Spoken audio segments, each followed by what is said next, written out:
Hello of നമ്മളിന്ന് വന്നിട്ടുള്ളത് second സെമ്മിൻ്റെ classes start ചെയ്തിട്ടുള്ള കാര്യം നിങ്ങളെ ഒന്നുകൂടി അറിയിക്കാൻ വേണ്ടിയിട്ടാണ്. ഫസ്റ്റ് സെമ്മിൻ്റെ എക്സാമിൻ്റെ മുന്നേ തന്നെ, അതായത് എക്സ്റ്റെൻഡ് ചെയ്തിട്ടുള്ള 2 എക്സാം ഉണ്ടായിരുന്നു. ആ 2 എക്സാമിൻ്റെ മുന്നേ തന്നെ നമ്മൾ സെക്കൻഡ് സെമ്മിൻ്റെ ക്ലാസ്സസ് സ്റ്റാർട്ട് ചെയ്തിട്ടുണ്ടായിരുന്നു.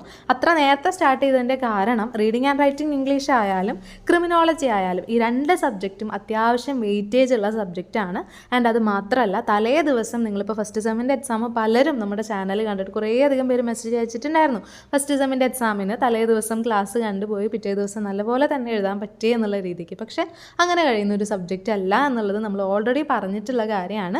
ഇപ്പം നമ്മൾ പറയാനൊരു കാര്യം എന്ന് പറയുന്നത്, ബാച്ച് 1 സ്റ്റാർട്ട് ചെയ്ത് കുറച്ച് നാൾ കഴിഞ്ഞ സമയത്ത് നമുക്ക് കുറേയധികം മെസ്സേജസ് വന്നിട്ടുണ്ടായിരുന്നു, ഇനി ആ ബാച്ചിലേക്ക് ജോയിൻ ചെയ്യാൻ പറ്റുമോ എന്ന് ചോദിച്ചിട്ട്. അപ്പോൾ അങ്ങനെ ചോദിച്ചവർക്കെല്ലാം നമുക്ക് അങ്ങനെ കൊടുക്കാനുള്ള ഒരു ഓപ്ഷൻ ഉണ്ടായിരുന്നില്ല.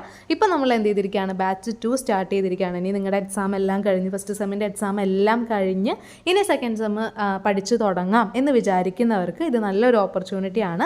മാത്രമല്ല വളരെ കുറഞ്ഞ ഫീസിൽ തന്നെ നിങ്ങൾക്ക് കംപ്ലീറ്റ് നമ്മൾ കഴിഞ്ഞ പ്രാവശ്യം ചെയ്തതുപോലെ എല്ലാത്തിൻ്റെയും മൊത്തത്തിലുള്ളൊരു ഔട്ട്പുട്ട് നിങ്ങൾക്ക് തരാനായിട്ട് ഈ ഒരു 2 സബ്ജക്റ്റിനും കഴിയില്ല. ബാക്കിയുള്ള സബ്ജക്റ്റ് പിന്നെയും നമുക്ക് അങ്ങനെ നോക്കാം.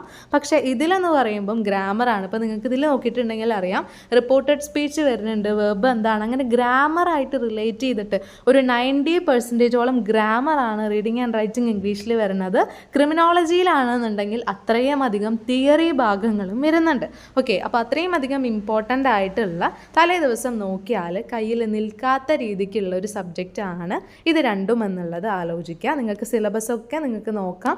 അതിനുശേഷം നിങ്ങൾക്കിത് കഴിയുന്നതാണോ അല്ലേ, കഴിയില്ല, അതിന് നിങ്ങൾക്കൊന്ന് ഹെൽപ്പ് വേണം എന്നുള്ള രീതിക്കാണെന്നുണ്ടെങ്കിൽ എല്ലാ ചാപ്റ്ററും നമ്മൾ ഡീറ്റെയിൽഡ് ആയിട്ട് തന്നെ ക്ലാസ് നിങ്ങൾക്ക് തരുന്നുണ്ട്. പക്ഷേ ഡീറ്റെയിൽഡ് ആണെന്ന് പറഞ്ഞിട്ട് കുറേയധികം വാരി വലിച്ചിട്ടല്ല, നിങ്ങൾക്ക് അപ് ടു ദി പോയിൻ്റ് ആയിട്ട് ചെറിയ ചെറിയ പോയിൻറ്റ്സ് ആയിട്ട് നമ്മൾ പ്രൊവൈഡ് ചെയ്യുന്നുണ്ട്. PDF ആയാലും അതിനെ റിലേറ്റ് ചെയ്തിട്ടുള്ള റെക്കോർഡഡ് ക്ലാസ്സസ് ആയാലും. അപ്പോൾ വേണമെന്നുള്ളവർ പെട്ടെന്ന് തന്നെ കോൺടാക്റ്റ് ചെയ്തോളൂ. നമ്മൾ അടുത്തൊരു ഈ ഒരു ബാച്ച് 2ലേക്ക് വളരെ കുറഞ്ഞ അഡ്മിഷൻ മാത്രമേ എടുക്കണുള്ളൂ. കാരണം ഓരോരുത്തരും ഡൗട്ട് ചോദിക്കുന്ന സമയത്ത് എല്ലാവരുടെയും ഡൗട്ട് നമുക്ക് ക്ലിയർ ചെയ്ത് കൊടുക്കേണ്ട റെസ്പോൺസിബിലിറ്റി നമുക്കുണ്ട്. അപ്പോൾ അങ്ങനെ കുറേ അധികം അഡ്മിഷൻ വരുന്ന സമയത്ത് നമുക്കതിന് ബുദ്ധിമുട്ടാണ്.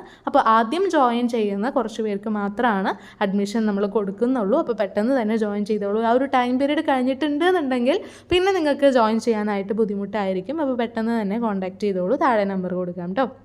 അപ്പോൾ എന്തെങ്കിലും ഡൗട്ട് ഉണ്ടെന്നുണ്ടെങ്കിൽ ചോദിക്കുക.